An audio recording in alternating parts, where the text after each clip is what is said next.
da Costa Pinto, seja bem-vindo ao Café com Repertório, uma alegria recebê-lo, uma honra.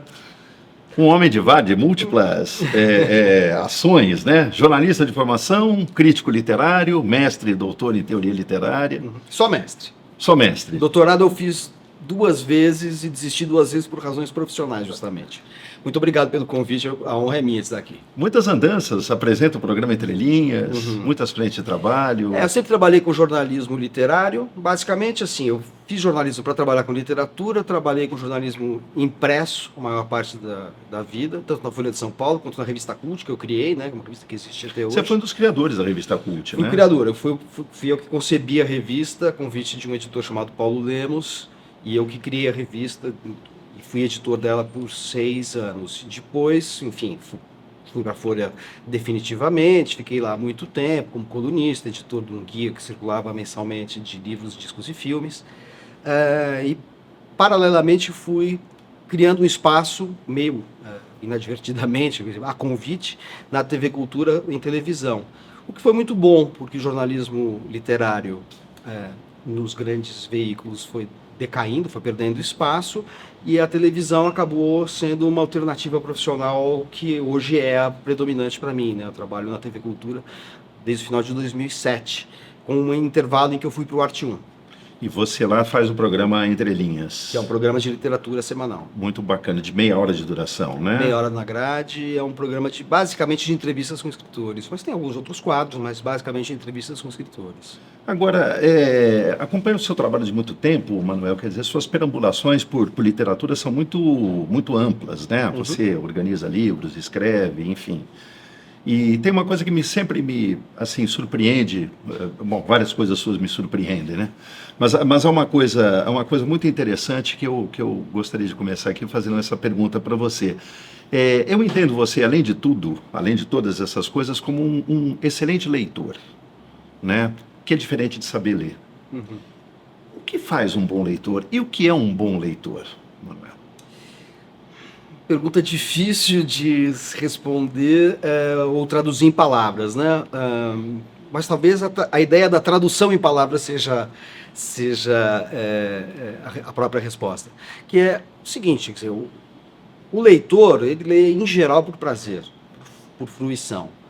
Mas em algum momento, alguns leitores desenvolvem um gosto também por ir um pouco além, para pensar, sistematizar um pouco mais a leitura, desvendar camadas de leitura, e acabam lendo também, não as obras ficcionais, poéticas, estritamente, mas também as obras críticas, os ensaios críticos. E eu sou, desde muito cedo, um leitor de ensaios literários.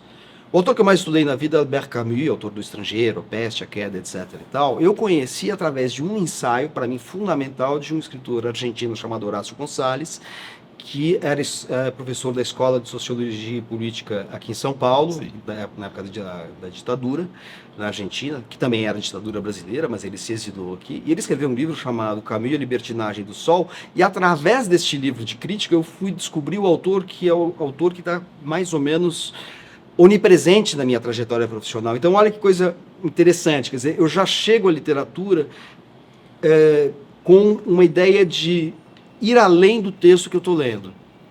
Então, para mim, assim, a abordagem crítica da obra literária, crítica no sentido de decifrar a obra literária, entender os seus elementos de novidade, de permanência, os seus mecanismos, os seus procedimentos, já é um desafio que é indissociável do prazer da leitura em si. Então eu leio um romance, mas eu já prestando um pouco atenção em certas questões estilísticas, certas ideias que estão sendo veiculadas por aquela trama, por aquele enredo, etc. e tal. Isso é muito importante para mim. E aí você vai descobrindo referências, influências, diálogos, né? Então você lê O Estrangeiro, do Camus, para dar um exemplo muito pontual.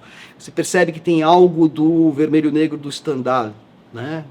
A figura do jovem revoltado, etc. e tal, que tem a ver com o Raskolnikov do Crime e Castigo, e mais à frente eu descubro que o grande modelo literário tinha sido a Princesa de Clèves, da Madame de Lafayette, um romance do século XVII, clássico francês que pouca gente conhece. E aí você vai criando um universo de relações entre os livros que dão ao livro um significado maior do que ele já tem. Claro, ninguém precisa, né, conhecer essas referências para reconhecer a centralidade na literatura do século XX de um livro como Estrangeiro. Mas conhecer essas outras coisas é muito enriquecedor. Ou para ter prazer naquilo que está lendo, né? Exato, exato. Você agrega alguns prazeres ao prazer da leitura em si, que é identificar referências, pontes, enfim, diálogos de um escritor ou de uma obra com outros autores e outros livros. Agora, é interessante que você sempre menciona também, né, Manuel, assim, a especificidade da literatura, e aqui nós estamos falando, nesse primeiro momento, de literatura de ficção, né? Então, a especificidade. E aí uma pergunta a você, quer dizer, o que a literatura nos dá e o que só ela pode nos dar? Porque é uma forma de iluminar também questões que estão colocadas na história, na vida, no mundo, na realidade, né? O cinema faz isso de uma certa forma, as artes plásticas de uma outra maneira, a música é uma outra discursividade, uma outra forma discursiva sobre tudo isso. Mas qual é o específico da literatura? O que a literatura consegue nos dar e que maneira é essa que ela tem de iluminar questões que são centrais em determinados tempos históricos? Acho que tem dois elementos. Um elemento que diz respeito à singularidade da linguagem literária em relação às outras linguagens artísticas, e tem depois a diferença que a linguagem literária tem em relação a outros discursos de compreensão da realidade. A primeira é o seguinte: a linguagem literária, a literatura é a única forma de expressão artística que usa a nossa língua natural, certo? Na música, eu estou me referindo à música clássica, instrumental, música abstrata, ela tem uma linguagem própria, que é a linguagem dos sons, dos timbres, das notas, dos ritmos. Isso tanto na música clássica quanto na música popular, no jazz, no choro, enfim. A linguagem das artes visuais é uma linguagem, obviamente, visual. Da dança é o corpo se expressando. A única linguagem que utiliza como código a mesma linguagem que a gente usa para pedir um café é a literatura. Porque você usa a linguagem da literatura, é exatamente a linguagem com a qual nós nos comunicamos e que nos define. Portanto, ela está muito mais próxima da realidade, ela é indissociável da ideia da representação, mesmo quando ela nega a representação, mesmo quando ela vive do esforço de dissolver a ideia da representação. As outras artes podem ser totalmente abstratas. Observe uma coisa, você pode falar em música absoluta, que é a música... Você pega um quarteto de Beethoven ou do Bela Bartók, é uma música que se refere apenas a si mesma. Veja que eu estou excluindo a música com palavras, porque daí tem um vínculo com a literatura. É a canção, né?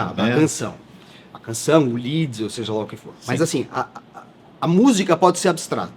As artes visuais podem representar uma xícara, uma natureza morta, mas também pode ser abstrata. Não existe literatura abstrata. Não há essa possibilidade, porque a partir do momento que você usa uma palavra, a palavra é um signo que designa uma coisa. Sim. Portanto, a palavra literária, ela nunca vai poder ser abstrata. A mensagem literária nunca vai ser abstrata. E, portanto, ela está envolta dos outros discursos que analisam e expressam o mundo. E qual é a singularidade dela? Né? A singularidade em relação à linguagem é essa. Qual é a singularidade dela em relação a outras linguagens não literárias? É que nela entra a ideia da imaginação.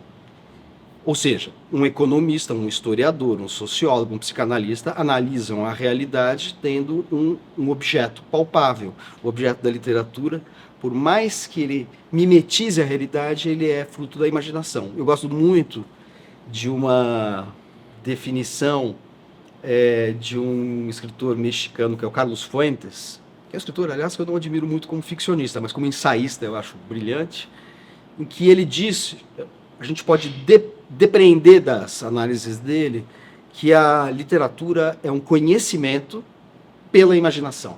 Ou seja, ela é uma forma de conhecimento como são filosofia, história, psicanálise, antropologia, mas é pela imaginação. Então ela tem um vínculo com a realidade e ao mesmo tempo um desvio da realidade. O que eu acho que o que faz a literatura fascinante é que ela é uma forma de pensar a realidade, representar a realidade, mas também falar das realidades possíveis, hoje diríamos virtuais. Né? claro, você pode ter uma ficção científica completamente mirabolante, mas de uma maneira geral, a tradição da ficção, do romance, do conto, etc., né, derivados do romance, é o de uma representação da realidade que ao mesmo tempo é fiel à realidade, mas abala a nossa noção de realidade e apresenta outras dimensões da realidade, que é uma coisa que estava já na poética do Aristóteles, quando ele distingue vamos dizer, a poética em relação ao discurso da filosofia ou da história, que descrevem as coisas como são, diz o Aristóteles, ao passo que a poesia pode descrever as coisas como elas poderiam ser. Então, essa ideia de ser algo que representa a realidade, mas também desvela outras dimensões e possibilidades da realidade, é algo que é transversal na história do que nós chamamos de literatura a partir de determinado momento da história humana.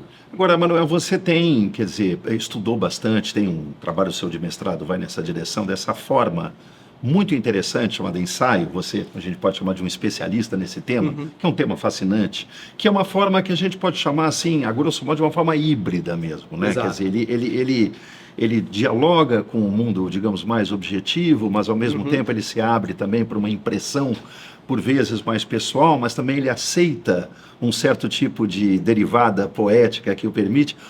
O que é essa forma ensaio? E por que, uma pergunta mais pessoal a você, quer dizer, por que isso te encanta tanto assim? Eu acho que me encanta o ensaio porque eu encontro no ensaio algo semelhante ao que eu encontro nos textos de crítica literária, quer dizer, o exercício do pensamento, um exercício da especulação, só que no caso da crítica literária há um objeto, uma obra, um escritor, etc. No caso do ensaio, não. No ensaio é algo que parte de uma demanda que é talvez a mesma que os filósofos têm, de conhecer a realidade, mas que esbarra no caráter inapreensível da realidade, o que aproxima da ficção. Então, o ensaio é híbrido nesse sentido, porque ele tem uma demanda de conhecimento, mas ele envereda por vertigens do próprio conhecimento. E aí, por vertigens da representação da realidade, que é sempre inapreensível, que é algo que aproxima o ensaio da ficção. Então, o ensaio tem essa duplicidade.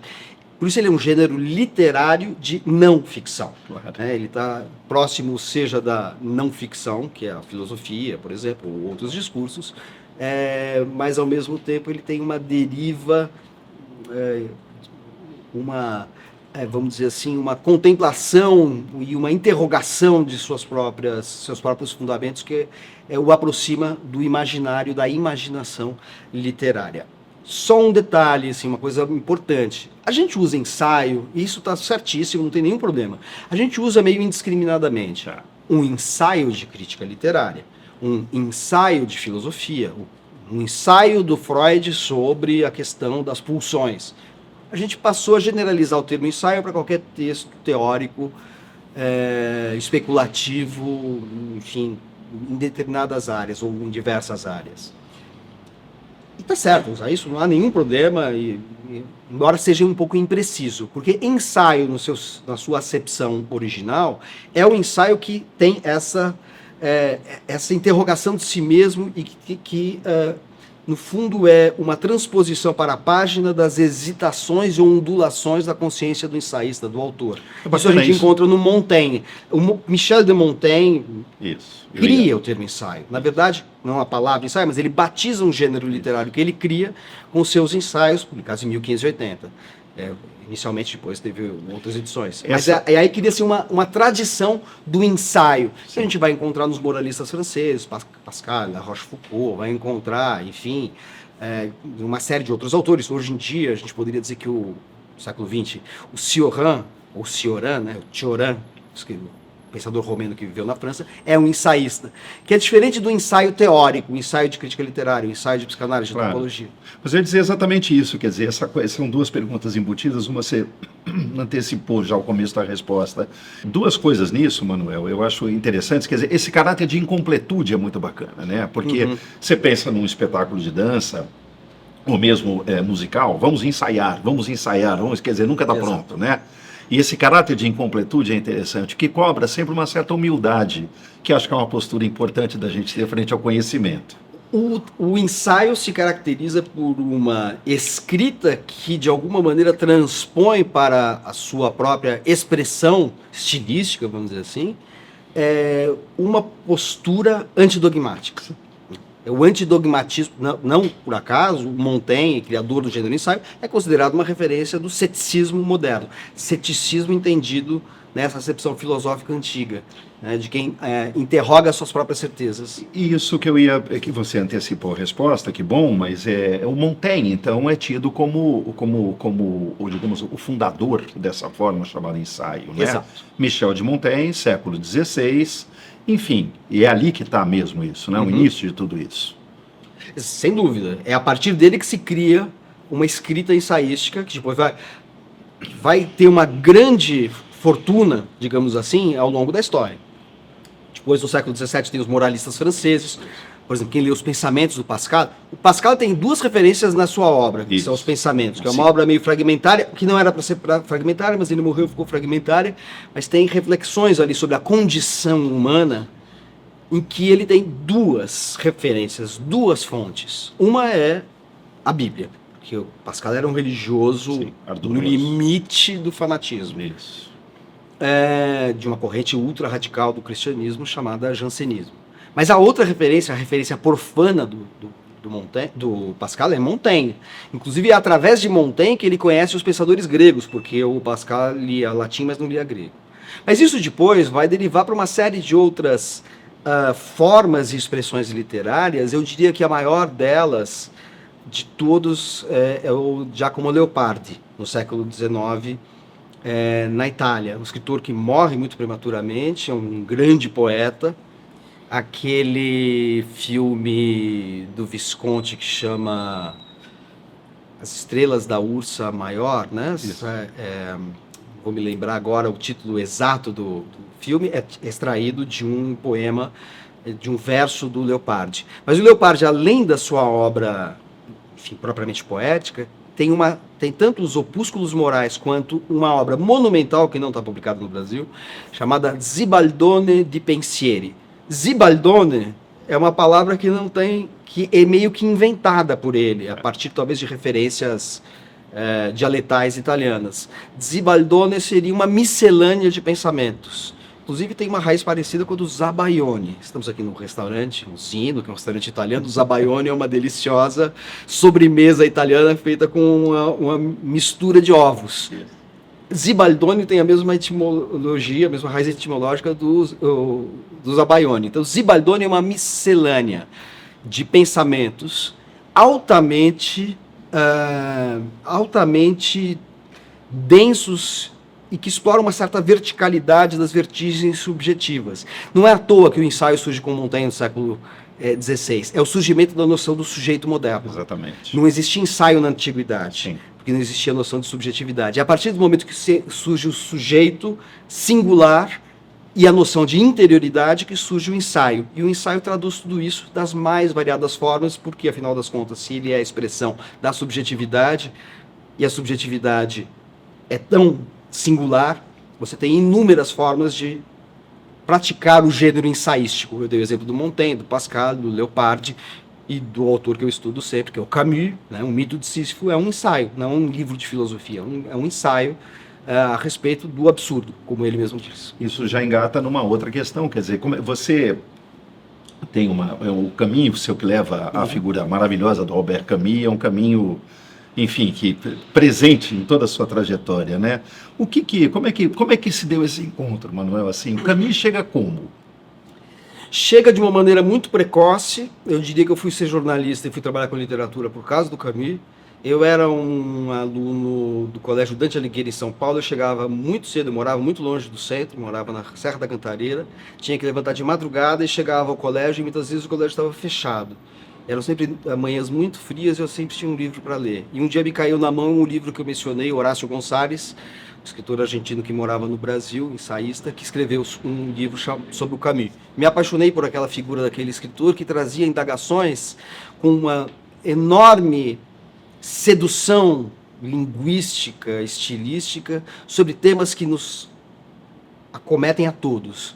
A noção do sentido da vida, da vertigem da morte, a angústia, ao mesmo tempo uma relação que ele, por ser um francês da Argélia, tinha com um certo hedonismo mediterrâneo, e essa dicotomia entre o hedonismo juvenil, o hedonismo da juventude, e ao mesmo tempo a vertigem da morte, a ideia da finitude, e um materialismo que para mim é intrínseco, né? Eu, por alguma razão, seja lá qual for, genética, eu sou um ateu a contragosto. A contragosto. Eu estudo Pascal, Dostoiévski, esses autores religiosos, eu sou um ateu, eu não consigo acreditar. Então, para mim, a questão da morte, tal como aparece no Camus, que também era um ateu a contragosto, me tocou muito. E a partir do Camus eu falei, esse é um grande escritor, eu quero trabalhar com a obra dele. Então eu fiz faculdade pensando em fazer uma pós-graduação sobre ele, o que eu fiz. Ao mesmo tempo, ele era um espírito inquieto e um jornalista e romancista. E eu falei, acho que o jornalismo responde mais às minhas inquietudes, um lado também meio mundano, talvez.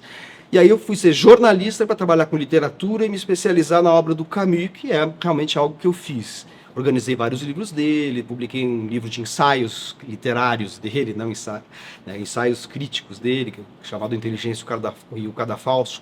A Inteligência e o Cadafalso, que só existe no Brasil, como um livro, não existe na França, foi autorizado pela filha dele. Fui para a Argélia, né? Viajei a Argélia, não para fazer pesquisa, mas para me divertir, visitando os lugares em que ele esteve, Argel, Oran, onde se passa a peste, onde ele escreveu boa parte da peste, Tipaza, que é uma cidade arqueológica romana, né? Da época ainda do Santo Agostinho, até anterior, onde tem uma estela funerária do Camus, à beira do Mediterrâneo, e que é um pouco uma homenagem a esse vínculo que ele fez com, entre o hedonismo profano e a vertigem, transcendental, metafísica, que é algo que me apraz muito e que, de alguma maneira, organizou minhas leituras, porque a partir do Camus eu descobri autores, meio que simultaneamente, autores que eram anteriores a ele, e que eram, inclusive, autores muito mais clássicos do que ele. No primeiro lugar, Dostoiévski, depois Stendhal, o próprio Pascal, que não é um escritor, mas não é um ficcionista. E a partir daí, cada leitor apaixonado compõe uma biblioteca pessoal. Claro. Né? Cada um tem o seu repertório. Né?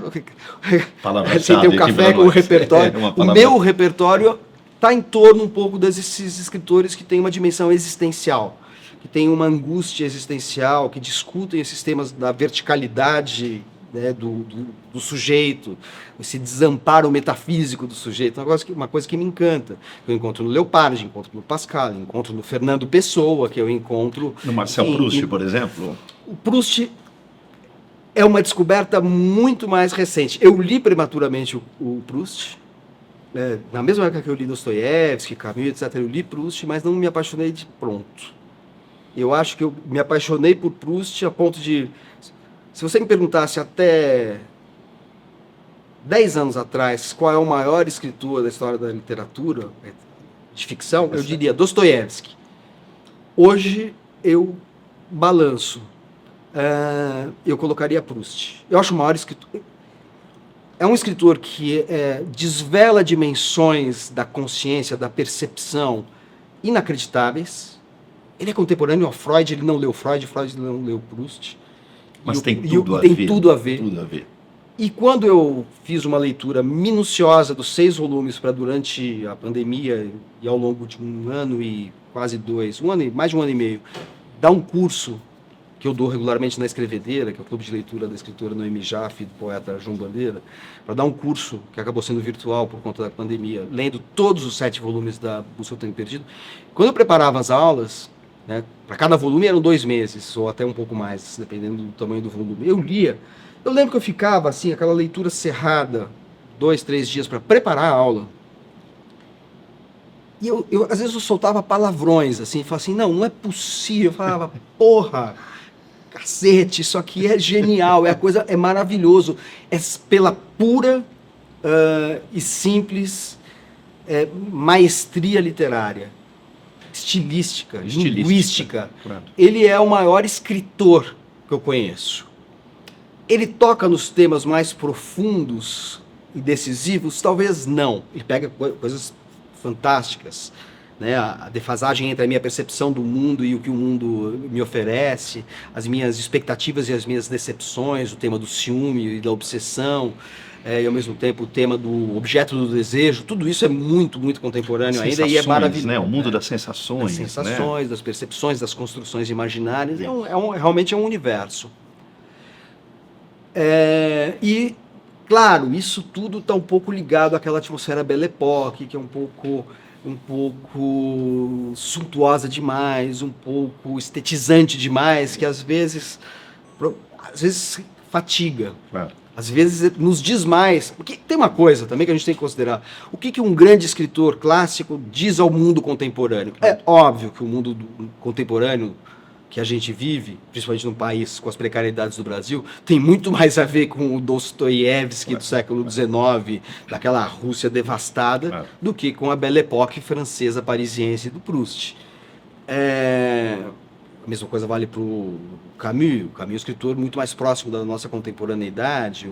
Enfim, a gente tem um pouco isso também. Existem os escritores que a gente admira e acha sublimes, mas tem aqueles que dizem mais respeito à nossa contemporaneidade.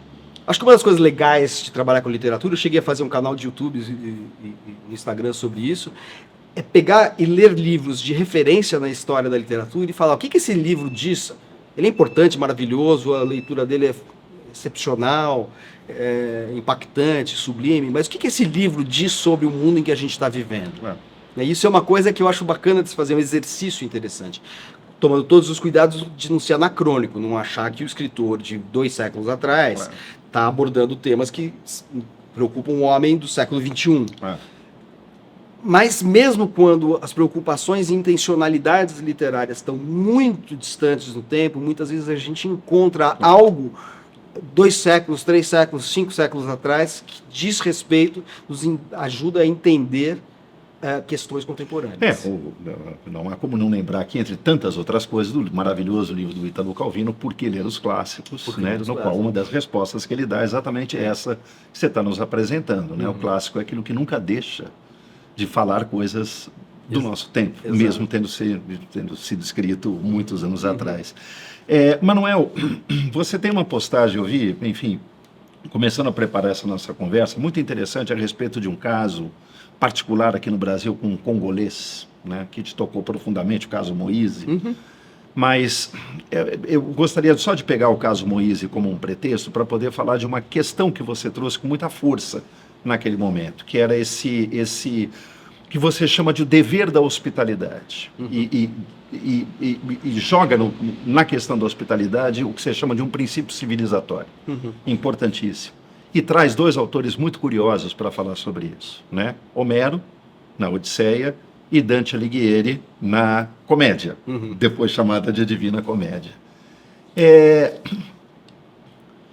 Tempos sombrios, tempos estranhos, um ódio no ar, uma cultura de agressividade muito forte, uma certa tosquice, meio que dominando as instâncias sociais.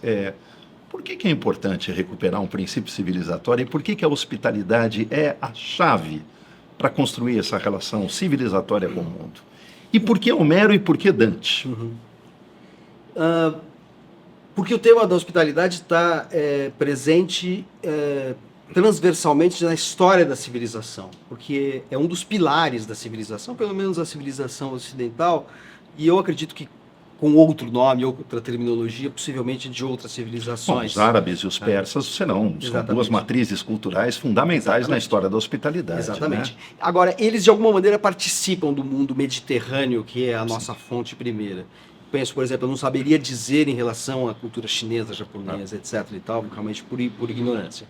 Mas eu imagino, conhecendo, enfim, toda a noção de respeito ao outro que existe no Oriente, que haja alguma coisa semelhante. Mas falando da hospitalidade, tal qual ela é conhecida, ela é um dos pilares da nossa civilização. Portanto, quando a nossa civilização está em crise, a gente precisa olhar quais são os elementos constitutivos dessa civilização que estão sobrando, que estão ruindo.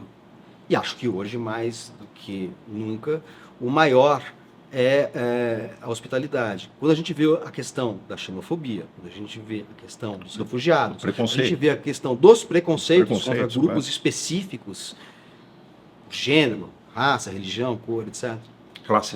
Classe social, tudo isso convoca o tema da hospitalidade, que é superar a diferença em nome de uma espécie de imperativo categórico, vamos dizer assim. A hospitalidade é um dever que não, de um por ser acaso, humano, que não por acaso estará presente no Kant também, né? Você exatamente. Agora, imperativo categórico, Kant é alguém que pensou, mas enfim, desculpe interromper. O termo imperativo categórico é do Kant, exatamente, né? Por isso que a hospitalidade é uma...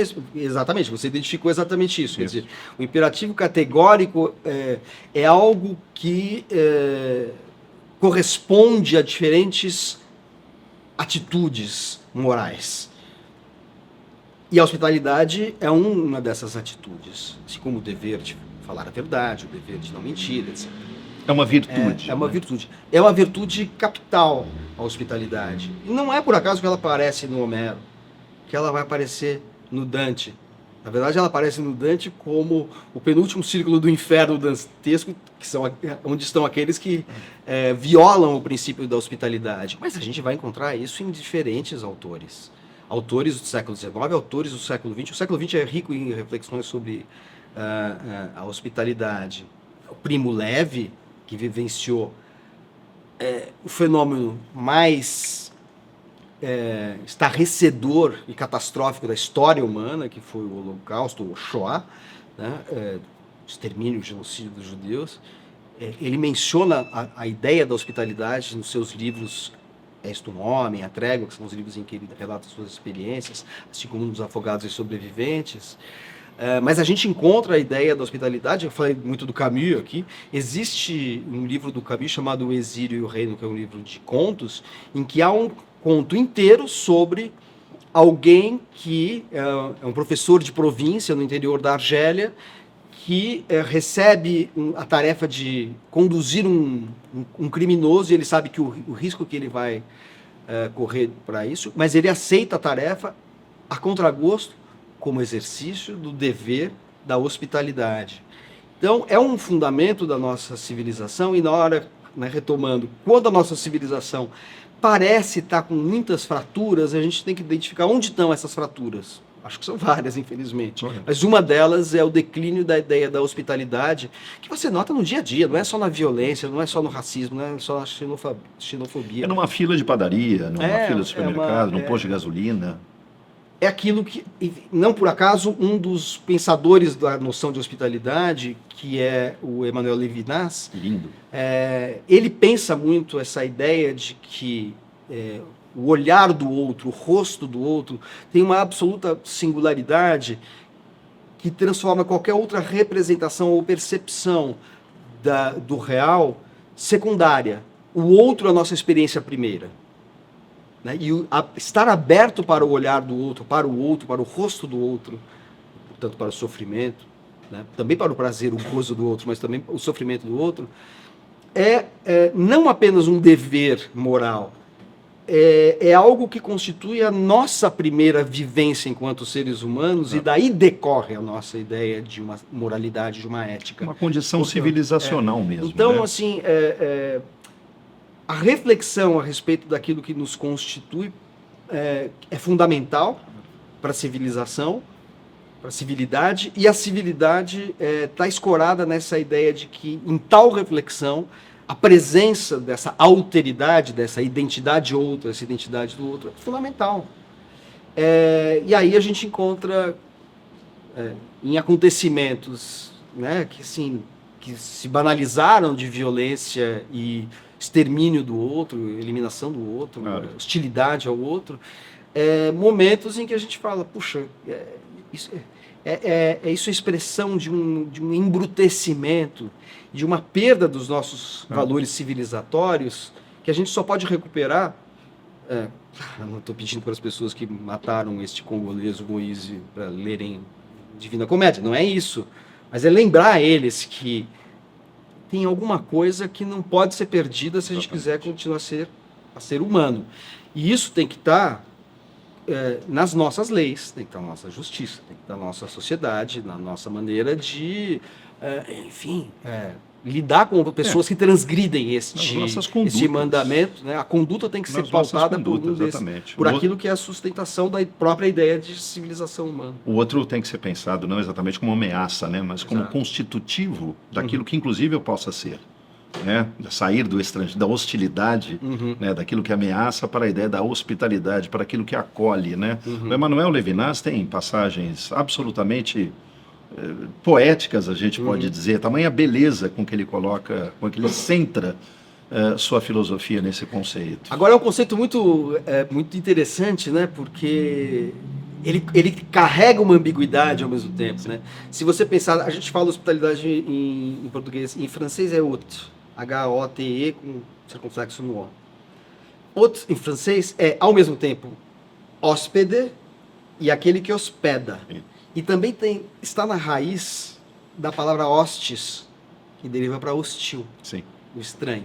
Então, a ideia da hospitalidade e a sua precariedade são onipresentes. A hospitalidade, por que ela é tão cultivada a ponto de aparecer no Homero, aparecer no Dante, aparecer, enfim, mais para frente no Primo Levi, no Camus? Porque ela, ao mesmo tempo, é um fundamento, mas é um fundamento frágil.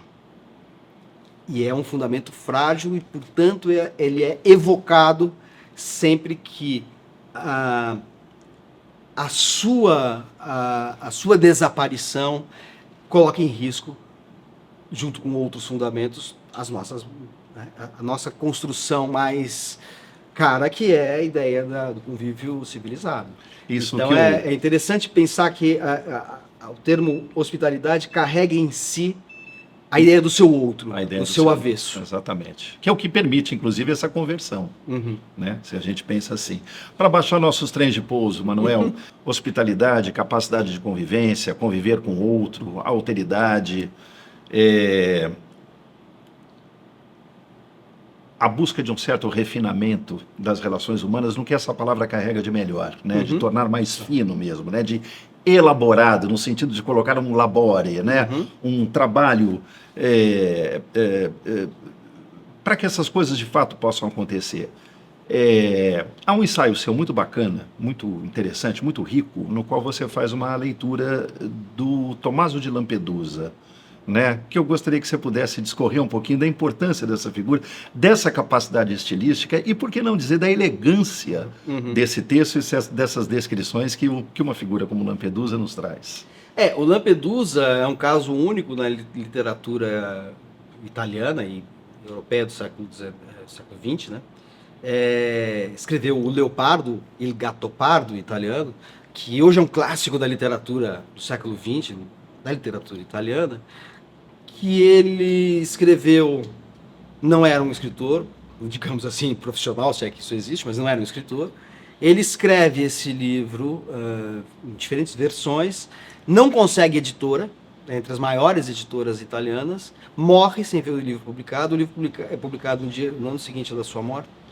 Se não me engano, ele morre em 57, o livro é publicado em 58, e logo depois ganha os maiores prêmios literários na Itália, um reconhecimento póstumo, e se torna um clássico da literatura. Depois, enfim, há uma série de reedições que até restauram partes que tinham ficado incompletas do livro, o que ele havia modificado e transmitido a amigos. Mas, fundamentalmente, é um livro que traduz um pouco a experiência do próprio Lampedusa. Era um nobre siciliano que era filho, já no século XX, de uma dinastia que havia decaído e havia se vulgarizado, mas que ele havia conhecido em seu esplendor no final do século, no meado do século XIX e final do século XIX. Ele conheceu no final do século XIX, quando nasceu, mas o esplendor havia sido... O auge havia sido anterior, na época da unificação italiana. E aí ele retrata a história da família, cujo emblema é Il Gattopardo, o leopardo, que tem como patriarca o príncipe Fabrício de Salina, que é o protagonista do romance O Leopardo. E é uma obra crepuscular, outonal, uma obra que contempla o fim de uma era, e publicada no pós-guerra italiano. Então, tem um negócio muito esquisito que acontece, que dá para entender, inclusive, por que foi rejeitado o livro. Você imagina, uma Itália que passou de 1922 até 1945 pela experiência do fascismo, a Segunda Guerra, a desgraça, a emergência da sociedade de massas, a sociedade industrial. De repente chega um indivíduo, um nobre siciliano, isolado em seus palacetes, enfim, em diferentes lugares, porque ele era ainda herdeiro de muitos espaços nobres da Sicília, e apresenta um livro crepuscular sobre a decadência de uma família da nobreza italiana no século XIX. Parecia uma coisa muito anacrônica, muito obsoleta, na época que a Itália estava mobilizada por uma literatura engajada do neorrealismo, que havia lá o Hélio Vittorini, o próprio Italo Calvino no início, enfim, Vasco Pratolini, Cesare Pavese, Alberto Moravia, com existencialismo e tal. De repente surge essa coisa meio nostálgica, meio passadista. Mas há um elemento interessante. Quando você lê na superfície, parece um exercício de saudosismo e de contemplação melancólica de um passado que foi refinado e que está se perdendo pela vulgarização da sociedade de massa industrial. Mas quando você olha uma série de ironias que ele faz, porque o narrador explicitamente se coloca nos anos do pós-Segunda Guerra Mundial para falar de uma realidade do ressurgimento da unificação italiana, na época do Garibaldi, você percebe que ele fala que ele não está simplesmente se reportando a uma experiência perdida. Ele está se reportando também a um ethos, a costumes, a uma forma de ver o mundo que resiste à apropriação materialista pela sociedade de massa, pelo capitalismo avançado, pelo fascismo, pelo comunismo, seja lá qual for. Exatamente. Então ele está falando, é claro que há algo de opulento, estetizante nessa descrição maravilhosa e maravilhosamente transposta para as telas pelo Luchino Visconti, que por sua vez também era de família nobre, embora do norte da Itália e não do sul. É claro que existe essa opulência e essa estetização, mas é sobretudo uma forma de olhar o mundo que está se perdendo, que é uma forma não redutível a um materialismo vulgar e imediato, que transforma tudo em consumo, tudo em objeto, tudo em mercadoria. Em relações pragmáticas, utilitárias, né? Exatamente. Havia ali uma gratuidade das relações humanas, né? Exatamente. Que é onde reside a beleza, a gente pode... Exato, e aí, assim, justamente porque a literatura é um inutensílio, né, como dizia o Paulo Leminski, ela não tem função, ela também pode contemplar aquilo que não tem exatamente uma função, mas que representa justamente uma experiência, uma vivência de quem foge, escapa à apropriação de mecanismos que dão funcionalidade a tudo. Exatamente. Que é um pouco a economia, a economia de massa, a economia que tem essa penetração capilar que o capitalismo tem, sobretudo hoje, coisa que o Lampedusa não conheceu, mas que transforma tudo, até a nossa imagem, né, numa câmera, transforma tudo em um objeto. Então, o Lampedusa quase que intuitivamente percebe que existia uma vivência, uma forma, um ethos, que ao mesmo tempo é um costume e uma concepção moral, né? Ethos tem a ver com os costumes e também com a ética. Ele percebia que tinha alguma coisa que não se deixava apropriar por isso, sem detrimento de toda a crítica às elites italianas do sul da Itália, responsáveis por seculares atrasos e, enfim, e vícios públicos, muito semelhantes, aliás, aos nossos brasileiros. Mas existia justamente essa visão do mundo que resistia a outras formas de uma materialização, de um materialismo vulgar que eram vigentes na sua época. O que faz dele muito moderno, contrariamente ao que se avaliava quando ele tentou publicar o livro. Ele foi rejeitado porque ele não correspondia às correntes de uma literatura muito engajada nas questões sociais e políticas. Ele foi visto como um passadista, mas lendo à luz do que se deu nesses anos todos, nesses mais de 70 anos da morte do Lampedusa, a gente vê que o livro tem elementos que dizem muito sobre experiência que resiste à ideia de que a nossa vivência pode ser apropriada e materializada, coisificada.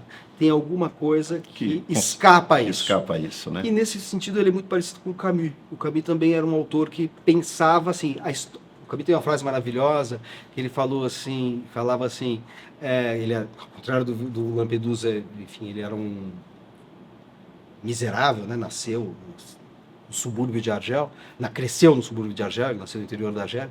Ele dizia assim, a miséria me ensinou que nem tudo está bem sob o sol e na história. Ele falou assim, mas o sol me ensinou que a história não é tudo.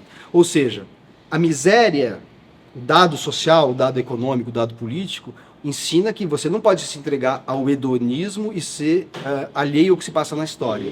Mas o sol representa, na obra do Camus, assim como esses costumes na obra do Lampedusa, alguma coisa que te indica que nem tudo é história. Para você resistir à história, você tem que lutar por alguma coisa que sobreviva à própria história. Valores estéticos, valores éticos, valores morais, vivências existenciais, que não podem não podem sucumbir aos mecanismos apropriadores e, enfim, utilitaristas da história. E nesse sentido eu gosto muito desses escritores, eu admiro muito um escritor como Lampedusa, assim como o Camus, que encontraram algo que, ao mesmo tempo, permite identificar as fraturas da história, mas que cultiva e preserva algo que é inegociável. Não se deixa aprender por essas demandas da vulgaridade. Manuel, muito obrigado. Prazer te receber. Prazer foi meu. Muito ótima obrigado. Conversa. Que bom.